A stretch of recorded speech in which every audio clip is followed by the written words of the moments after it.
Olha, a menopausa, gente, representa a passagem da fase reprodutiva da mulher, né, para a não reprodutiva. O organismo vai deixando de produzir os hormônios estrogênio e progesterona, né, e nesse período da menopausa ocorrem transformações do nosso organismo, né, que aumentam a possibilidade de aparecimento de agravamento de doenças, né.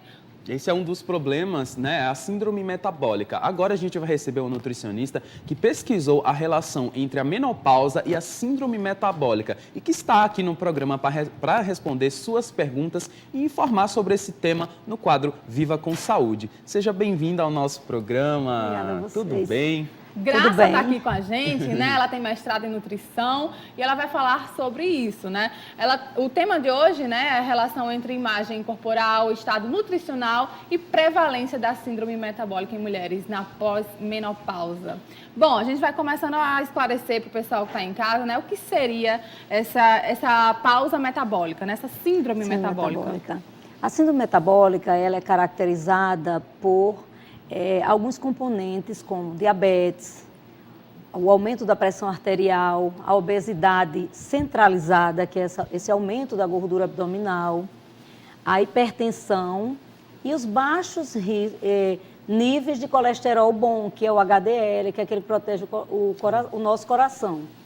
Então, esses componentes é que formam a síndrome metabólica e que essas mulheres na menopausa, nesse período ocorrem as perdas estrogênicas e devido a essa redução dessas perdas estrogênicas, essas mulheres são mais susceptíveis a terem a síndrome metabólica. Graça, e quais são os sintomas dessa doença?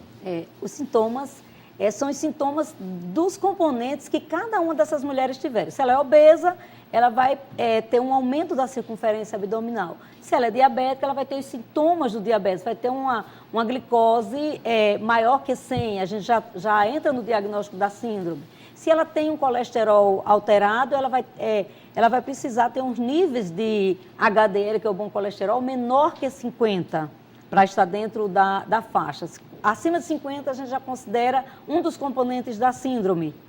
E se ela tiver uma pressão arterial também elevada, é um dos componentes. Ela vai ter os sintomas de quem tem uma pressão alta. Então, os componentes dessa síndrome é que vai determinar os sintomas que cada uma dessas mulheres tiverem. Agora, para fazer o diagnóstico da síndrome, é preciso que você tenha como ponto de corte uma gordura abdominal para a mulher acima de 88, seguida de mais 2 fatores de risco, desses já mencionados. Muito legal. A gente está aqui tirando várias dúvidas sobre menopausa e síndrome metabólica. Se você tem sua pergunta, pode mandar para a gente a partir de agora. A nossa produção está ao vivo ali, aguardando a sua ligação. Eles passam aqui e a gente vai responder tudinho para vocês, tá? Com a nutricionista Graça Moraes. Então, o nosso telefone é esse que está passando na sua tela a partir de agora. Vamos colocar o WhatsApp e o telefone, gente. Por favor, para o pessoal ligar, ó, 3234-3422. Vai aparecer primeiro aqui o nosso Instagram, claro. Você pode seguir a gente, pode fazer perguntas nas nossas redes sociais, tá? Instagram,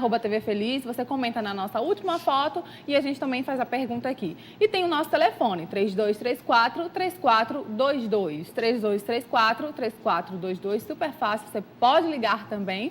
E tem o nosso WhatsApp, né? Tá? 98105-6955, 98105-6955, tá passando agora na sua tela. Graça, eu quero saber quais são os fatores de risco, né, para que a síndrome se desenvolva na pessoa, na mulher. Além das questões genéticas, o sedentarismo e os maus hábitos alimentares, as pessoas que são fumantes, o tabagismo também, esses são os principais fatores de risco para a síndrome. Aquelas pessoas que se alimentam mal, que consomem em excesso gorduras de origem animal, que consomem em excesso açúcares, aquelas pessoas que comem pouca frutas, verduras e legumes, que consomem em excesso as farinhas brancas e que são sedentárias, certamente essas pessoas são mais predispostas à síndrome metabólica. E também existe a predisposição genética? Existe, sem dúvida existe. A síndrome metabólica, homens e mulheres podem ser acometidas. No grupo etário, por exemplo, na faixa etária entre 20 e 50 anos, os homens podem, a prevalência é maior. A partir dos 50 anos, já a prevalência já é maior para as mulheres. Era isso que eu ia justamente perguntar. Pode acontecer em qualquer idade, Graça? Qualquer idade, qualquer idade. Agora, é mais comum com o envelhecimento. A partir de que idade, assim? Os estudos mostram assim, a gente tem trabalhos mostrando a partir de 20 anos, entre 20 e 30, mas nada implica que uma criança ou um adolescente não tenha mais de 2 fatores de risco. Um aumento da circunferência abdominal e mais 2 fatores desses. Uma glicose alterada, ou um colesterol elevado, ou até uma pressão alta, Graça, que hoje é comum. E que outros tipos de doenças podem ser decorrentes da síndrome metabólica? A síndrome metabólica, ela é esse grupo de doenças. Assim, a osteoporose pode estar presente também. Além disso, você pode ter a resistência insulínica e essas que já foram citadas. Um aumento de um colesterol total e um triglicerídeo também elevado. Esses são os componentes da síndrome. Olha, tem uma coisa que preocupa muito, né, as mulheres. Claro, a gente quer saber qual é o risco, né, qual o grau de risco da doença. E falando, enquanto a síndrome metabólica é uma doença perigosa, pode levar à morte, Graça, ou não? Essa hipótese está descartada. A síndrome metabólica, por ela ser associada às doenças cardiovasculares, ela tem um alto índice de mortalidade. Então, em todas as pesquisas ao redor do mundo mostram a síndrome metabólica como fator preditor para uma alta mortalidade. Então, assim, é preciso ter cuidado. Então, tem sim que se preocupar com isso. Tem sim que se preocupar, porque é uma síndrome que está lá.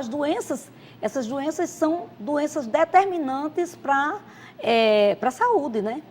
Para a saúde, Graça, ou não. É importante, né? E o controle da síndrome metabólica deve ser feito somente por um médico ou também há necessidade do envolvimento de outros profissionais?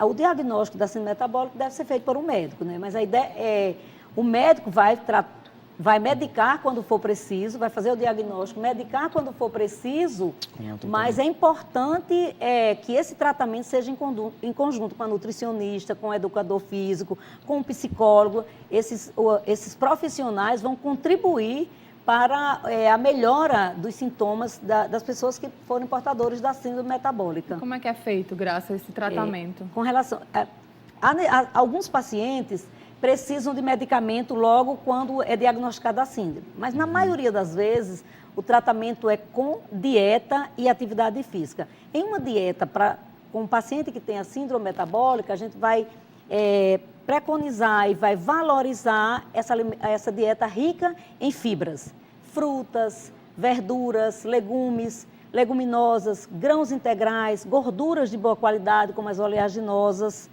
Esses são os grupos de alimentos que a gente vai estar enfatizando para ser inserido na montagem do cardápio diário dessas mulheres. O grande desafio é colocar essa alimentação saudável no dia a dia. Porque assim, não adianta você comer frutas e verduras, fazer um prato colorido hoje e aí passar vários dias sem fazer isso. Tem que colocar essa rotina alimentar saudável todos os dias. É muito importante uma alimentação saudável, né? E a senhora também falou sobre a relação entre a síndrome metabólica e a menopausa, né? Que foi tema da sua pesquisa de mestrado. Especifica pra gente o que de fato você pesquisou, fala um pouco mais sobre esse trabalho. O trabalho, ele foi a associação, o título do trabalho e o tema que a gente trabalhou foi a associação da imagem corporal com a relação com a síndrome metabólica e o estado nutricional.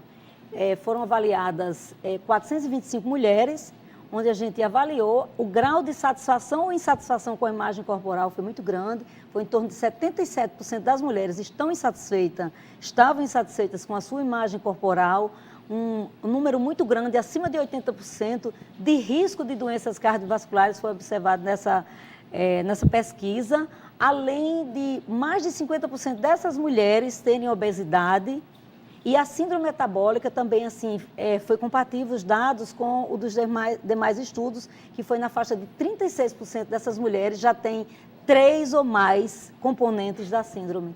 Então, a gente está falando justamente sobre isso, né? A obesidade, né? Essa coisa do peso realmente influencia, né? Então, o trabalho da nutricionista é esse, né? Que é fazer com que o paciente tenha uma alimentação saudável para poder haver uma melhora do quadro, né? Até porque para fazer o diagnóstico da síndrome, o ponto de corte é se essa mulher ou se o homem tem uma cintura, a mulher acima de 88 e o homem acima de 102. A partir disso, mais 2 fatores de risco. Então, o excesso de peso, ele contribui, sem dúvida, com as doenças cardiovasculares, especialmente com a síndrome metabólica. Eu queria que você falasse novamente, né, sobre a forma como o trabalho com a nutricionista e a alimentação adequada pode ajudar realmente o portador da síndrome metabólica ou não, né? É sempre importante a gente ficar atento à questão da alimentação. A questão da alimentação é extremamente importante. É extremamente importante você traçar um plano dietético para essa paciente, para alguém que tem a síndrome metabólica. Na hora que você determina um cardápio colorido, variado, orientando essa paciente a um cardápio cheio de fibras, com menos gorduras saturadas, a escolha de uma gordura do bem, como as oleaginosas, como o abacate, o azeite extra virgem, o óleo de coco, esse é um fator determinante para a melhoria da saúde desse paciente. Interessante, né? Quais são os alimentos que são indicados para quem tem essa síndrome, Graça? Frutas, todas as frutas, verduras, legumes, o feijão com arroz, todos os dias é importante, com arroz integral, o arroz da terra, as castanhas, o azeite como fonte de gordura, o abacate, moderando a quantidade. E o que a gente não deve comer, né, para quem sofre? O excesso gorduras, né? de gorduras saturadas, o excesso de farinhas brancas, os açúcares, de um modo geral, devem ser retirados e, junto com esse cardápio equilibrado, a atividade física tem que ser um conjunto, um componente para compor esse tratamento e essa conduta. Para quem não é portador da síndrome, né, e quer se prevenir, quais são os seus conselhos, Graça? Cuide bem da sua alimentação, faça uma atividade física, sente à mesa para comer sossegado, mastigando bem os alimentos, degustando o prazer desse alimento e fazendo um cardápio colorido e diversificado no dia a dia. Muito bom. A gente agradece demais a sua participação, Graça, aqui no nosso programa. Foi muito bom saber essas informações, né? Foi muito esclarecedor e eu acho que é o que todos os nossos telespectadores gostam de ouvir aqui no nosso programa. E precisam, né? Às Sim. vezes estão com alguma doença e não sabem de fato o que é, às vezes se descuidam, para vocês verem como é importante cuidar da alimentação, não fumar, enfim, todos esses cuidados, que aí vocês também podem consultar, né, nutricionista, um médico, sempre fazer check-up, né, Graça? É importante. A prevenção é tudo. Uhum. A prevenção é o que vai determinar o que você vai ser no futuro. Se você trata hoje, previne hoje, certamente você vai ter uma boa qualidade de vida e um controle para evitar esses sinais e sintomas, né, de desequilíbrios nutricionais e de fatores que vão trazer doenças. Obrigada, viu, Graça? Até Obrigado. a próxima.